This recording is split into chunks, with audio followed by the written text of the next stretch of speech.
താങ്കൾ താങ്കൾ നാരായണ നാരായണ. എനിക്ക് അങ്ങയുടെ ഉദ്ദേശ്യം മനസ്സിലായി ദേവർഷേ. എന്റെ ഉദ്ദേശ്യം താങ്കളെ മനസ്സിലാക്കിക്കുക മാത്രമായിരുന്നില്ല വരുണദേവ. എന്റെ ഉദ്ദേശ്യം താങ്കളെ ജനപീഡ അകറ്റുവാൻ വേണ്ടി ഉത്സുകനാക്കുകയാണ്. അവരുടെ പീഡ അകറ്റിയാലും ഞാനിത് ഉടനെ പൃഥ്വിയിലേക്ക് യാത്ര തിരികെയായി. നാരായണ നാരായണ.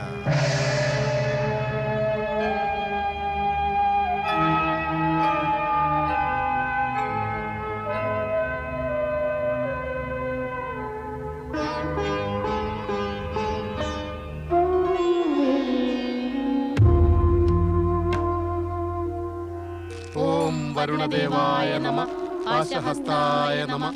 ഓം വരുണദേവായ നമഃ പാശഹസ്തായ നമഃ. ഓം വരുണദേവായ നമഃ പാശഹസ്തായ നമഃ. ഓം വരുണദേവായ നമഃ പാശഹസ്തായ നമഃ.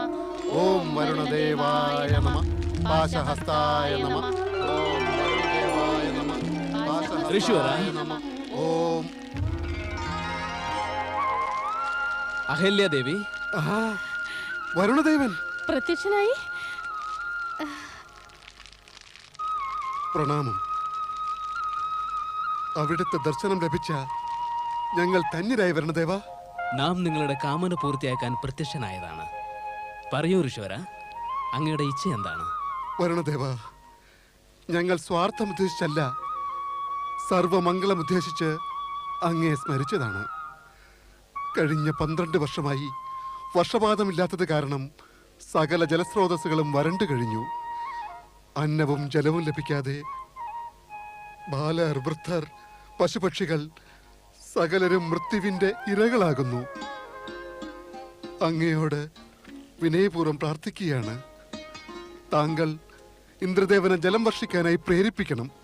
ഒപ്പം നിരന്തര ജലസ്രോതസ് പ്രദാനം ചെയ്യണം. തഥാസ്തു. വരൂ നമ്മോടത്ത്.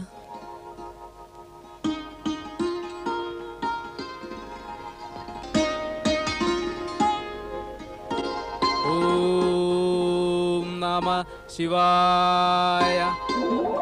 ഓം നമഃ ശിവായ.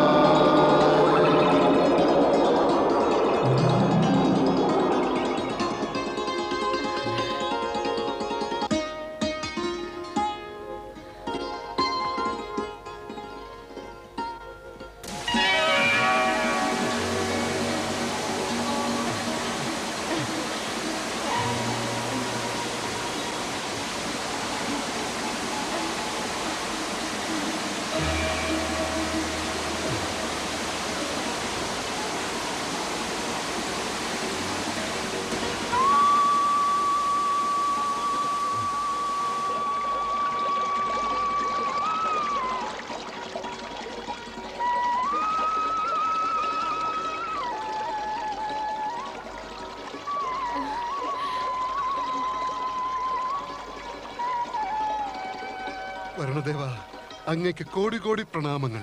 അക്ഷയ ജലസ്രോതസ് പ്രദാനം ചെയ്ത് അങ്ങ് പ്രാണികളെ എല്ലാം രക്ഷിച്ചു. ഞങ്ങൾ എന്നെന്നും അങ്ങയ്ക്ക് കടപ്പെട്ടവരായിരിക്കും. അങ്ങയുടെ ഈ കൃപയും ദയാദൃഷ്ടിയും മാനവംശം സർവകാലവും സ്മരിക്കുമെന്നുറപ്പാണ്. ഋഷിവര, ഞാനിവിടെ സ്വയം വന്നതല്ല.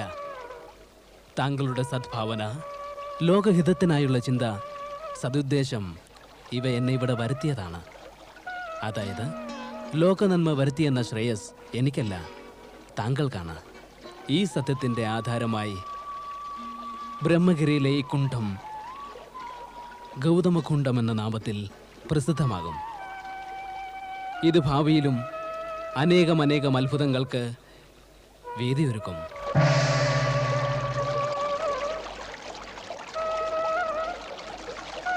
ഓം വരുണദേവായ നമഃ.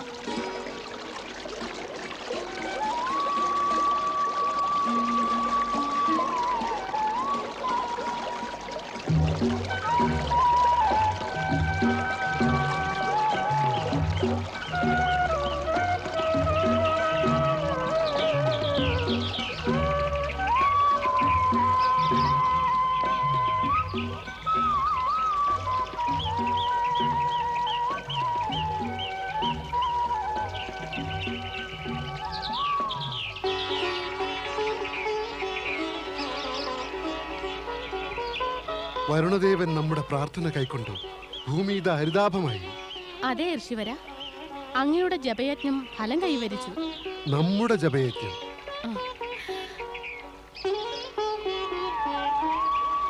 ഓം നമഃ ശിവായ, ഓം നമഃ ശിവായ, ഓം നമഃ ശിവായ, ഓം നമഃ ശിവായ, ഓം നമഃ ശിവായ, ഓം നമഃ ശിവായ. ഋഷി ഗൗതമന്റെയും അഹല്യാദേവിയുടെയും തപസ്സിന് ഫലമുണ്ടായി. ജലകുണ്ഡം ലഭിച്ചതോടെ ജലത്തിന്റെ അഭാവം തീർന്നു. അവരെ പുകഴ്ത്തേണ്ട ആവശ്യം എന്താണ് സ്വാമീൻ? നാം ജപയജ്ഞം ചെയ്താലും ജലം തീർച്ചയായും ലഭിക്കുമായിരുന്നു. അങ്ങനെയല്ല, ഗൗതമ മഹർഷി മഹാതാപസനാണ്. അദ്ദേഹത്തിന്റെ തപസ്സിന്റെ ഫലമായാണ് നമുക്കിവിടെ ജലം ലഭ്യമായത്. ഗൗതമ മഹർഷി ഇങ്ങനെ പുകഴ്ത്തിക്കൊണ്ടിരുന്നാൽ നിങ്ങൾ ഇവിടെ തന്നെ ഇരിക്കുകയുള്ളൂ. ഓം നമഃ ലജ്ജ തോന്നുന്നു എനിക്കിത് പറയുവാൻ. അങ്ങയുടെ തപസ്സും യജ്ഞസാധനയും രണ്ടും പ്രഭാവഹീനം തന്നെ.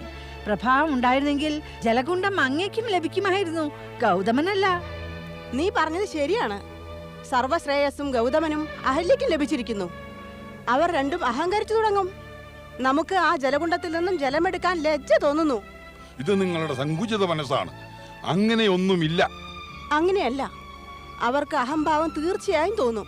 ജലം ലഭിച്ചത് അവരുടെ തപോബലം കൊണ്ടാണെന്ന്. നാം എല്ലാം സദാ ലജ്ജിക്കേണ്ടി വരും. പതിമാർക്ക് തപോബലം പ്രകടിപ്പിക്കാനായില്ലെന്ന്. നമ്മുടെ നിർഭാഗ്യമാണ് നമ്മുടെ പതിമാർ തപസ്സുകൊണ്ട് ജലം നേടാൻ കഴിയാത്തവരായി പോയി എന്നത്. പിന്നെ ദുഃഖിച്ചിട്ട് എന്താണ് ഫലം? സത്യം മനസ്സിലാക്കണം. ഗൗതമന്റെ മഹത്വത്തിന്റെ മുന്നിൽ നമ്മൾ ആരുമല്ല. അതിനാൽ നമുക്കെല്ലാം എന്നെന്നും അഹല്യയുടെ മുന്നിൽ ശിരസ് കുനിക്കേണ്ടതായി വരും. നമുക്ക് ഇപ്പോൾ തന്നെ ജലകുണ്ടത്തിൽ നിന്ന് ജലമെടുക്കാൻ പോകണം. അവിടെ അഹല്യയുണ്ടാകും. ഗർവ് കൊണ്ട് തല ഉയർത്തി നമുക്ക് ശിരസും കുനിച്ചുകൊണ്ട് ജലപാത്രങ്ങൾ നിറച്ചുകൊണ്ട് തിരിച്ചു പോരേണ്ടതായി തന്നെ വരും. ജന്മം കൊണ്ട് ഋഷിഭഗ്നിയാകുന്നതിലും അധികം നന്നായിരുന്നു നാം പക്ഷിമൃഗങ്ങളാകുന്നത്. അതിലും നന്നായിരുന്നത് നമ്മൾ ജനിക്കാതിരിക്കുന്നതായിരുന്നു.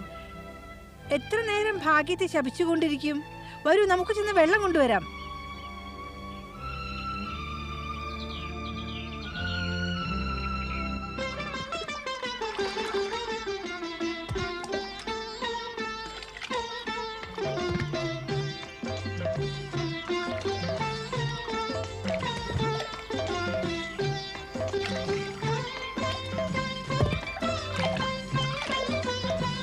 ഋഷിവരൻ ഗൗതമന്റെ കൃപയും സാധനയും കാരണം ജീവൻ തിരിച്ചു കിട്ടി. നമ്മുടെ കുടുംബത്തിന് ഇദ്ദേഹം കാരണം സുരക്ഷിതമായി ജീവിക്കാറായി.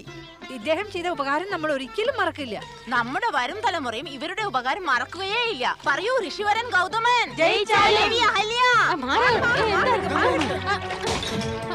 ദേവിമാരെ, അല്പം ക്ഷമിക്കണം. ഈ വനവാസികൾ ജലമെടുക്കട്ടെ. അതിനുശേഷം നിങ്ങളും പാത്രങ്ങൾ നിറച്ചുകൊള്ളുക. അതെ ദേവിമാരെ, ഇവരെല്ലാവരും വളരെ സമയമായി കാത്തു നിൽക്കുന്നു. ഇവരുടെ പാത്രങ്ങൾ നിറഞ്ഞാൽ നിങ്ങൾക്കും ജലമെടുക്കാമല്ലോ. ഓഹോ, അത് തന്നെ. ഇവർക്ക് ആദ്യം അവസരം ലഭിക്കണം. ഈ പറഞ്ഞതിനർത്ഥം ആദ്യം അവർക്ക് അവസരം നൽകണമെന്നല്ലേ? ഗൗതമ മുനിക്കും പത്നി അഹല്യയ്ക്കും അഹംഭാവമാണ്. ഈ ജലകുണ്ടത്തിന്റെ ഉടമകളും അധികാരികളുമാണെന്ന്.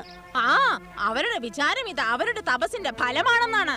ഇല്ല ഇല്ല, അത്തരം വിചാരം ഞങ്ങളുടെ മനസ്സിൽ ഒരിക്കലും ഉണ്ടായിട്ടില്ല. അന്യർ മനസ്സിൽ ചിന്തിക്കാത്തതിനെ കുറിച്ച് വ്യർത്ഥമായി സ്വയം തീരുമാനമെടുത്ത് സ്വന്തം മനസ്സിനെ ദുഷിപ്പിച്ചതുകൊണ്ട് എന്ത് പ്രയോജനം? കേൾക്കുന്നുണ്ടോ? നമ്മുടെ മനസ്സ് ദുഷിച്ചതാണെന്നാ പറയുന്നത്.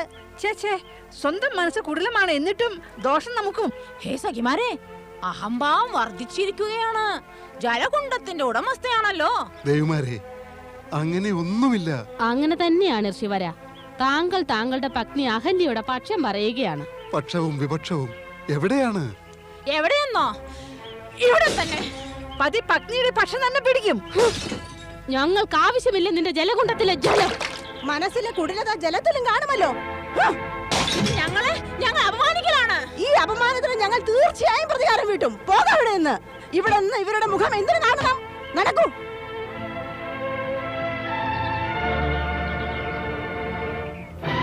ദേവി അഹല്യ, ഈ ഋഷിപത്നിമാരുമായുള്ള വിവാദം ആവശ്യമില്ലായിരുന്നു.